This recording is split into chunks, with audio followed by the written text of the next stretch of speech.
উপ্পু কাপ্পু রাম্বু মুভিটা দেখলাম, কেমন লাগলো সেটাই জানাবো আজ। উপ্পু কাপ্পু রাম্বু এই শব্দটা আসলে কিভাবে আসলো? এই শব্দটার প্রথম প্রয়োগ ঘটে হলো যোগী ভেমানার একটি কবিতায়। সেখানে তিনি বলার চেষ্টা করেছেন লবণ এবং কর্পূর। লবণ এবং কর্পূর এই দুটোই সাদা, দুটোই পুরোপুরি বিপরীত ধর্মী, কিন্তু দুটোর গুণাবলী সম্পূর্ণই আলাদা। দুটোই মানুষের প্রয়োজন মেটায়, কিন্তু দুভাবে। সেই জিনিসটাকেই এখানে তুলে ধরা হয়েছে। কতটুকু তারা নিভাইতে পারছেন, আমার কেমন লাগলো সেই কথাটাই জানাবো আপনাদের। এই মুভিতে যে কেন্দ্রীয় চরিত্র অভিনয় করেছেন আমার সে সবচেয়ে প্রিয় অভিনেত্রী, তার নাম হচ্ছে কীর্তি সুরেশ। তার পাশাপাশি আছে সুহাস, তারপর বাবু মোহন, তারপর ডুবাসী মোহন, এরকম আরও অনেকে। কিন্তু কীর্তি সুরেশ হচ্ছে মেইন ক্যারেক্টার, যাকে ঘিরে এই পুরো সিনেমাটা আবর্তিত হয়। এই মুভিটার পরিচালনার দায়িত্বে ছিলেন আনি আইভি শশী। এর আগে পরিচালক আরও বেশ কয়েকটি ছবি পরিচালনা করেছেন, তার মধ্যে তামান্ডু ভেনুসানাম এই উল্লেখযোগ্য একটি নাম।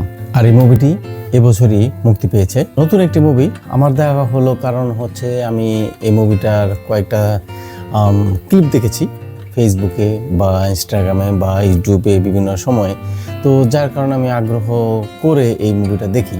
এটাকে যদি আমি কোনো ধাঁচে ফলাইতে যাই তাহলে আমাকে ফেলতে হবে হলো সামাজিক মুভি, সিম্পল সামাজিক মুভি। কিছুটা কমেডি আছে, কমেডি আপনাকে হা হা হা হা করে হাসাবে এমন না, তবে আপনারা হাসবেন, হাসে সবসময় মুখে লেগে থাকবে, এতটুকু বলা যায়। কাঁদবেন না, তবে আপনার ভিতরে ইমোশন তৈরি করবে। কাহিনী, এই মুভির কাহিনী খুবই একটি অদ্ভুত কাহিনী। কাহিনীটা হচ্ছে এরকম যে বহু বছর ধরে কোনো এক অভিশাপের কারণে তারা মানুষকে পোড়াতে পারছে না, তারা মাটি দিচ্ছে এবং এটা জেনারেশন বাই জেনারেশন হয়ে আসতেছে। এখন প্রবলেম হলো একটাই, যে ওখানে বলা আছে ঠিক এইখানটাতে প্রতিটা মানুষের যেন কবর দেওয়া হয়, কাউকে যেন না পোড়ায় বা অন্যত্র যে নিয়ে যেন না যায়, এরকম একটা ব্যাপার। প্রবলেমটা হলো গ্রামের নতুন মোড়ল নির্বাচিত হয় আমাদের প্রিয় অভিনেত্রী কীর্তি সুরেশ। তারপর থেকে প্রবলেমটা শুরু হয়।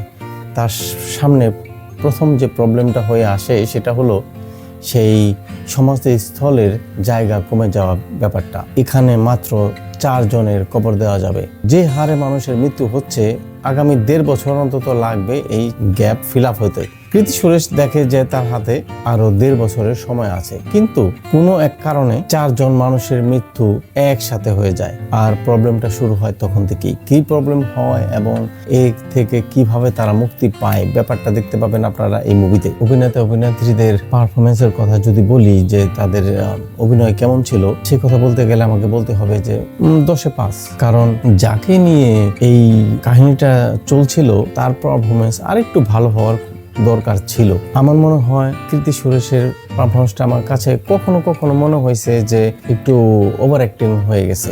যে পরিচালনা করেছেন তার কিছু দায়ভার দিতে হয়, কারণ ওনার এই জিনিসগুলো দেখা একটু দরকার ছিল, যে কার কাছ থেকে তিনি কিভাবে কতটুকু আদায় করে নেবেন।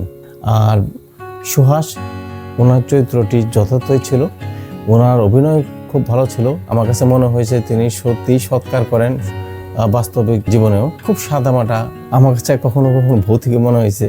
উনি যখন এই কবরস্থানে বসে বিভিন্ন কাজ করেন, তখন বিভিন্ন সময় বিভিন্ন কবরের যে পাথরগুলো আছে সেগুলো তার দিকে মুভ হইতে তার সাথে কথা বলার চেষ্টা করে। পরিচালকের এই ব্যাপারটা সাসপেন্স তৈরি করার যে একটা কৌশল, সে খুব ভালো লেগেছে।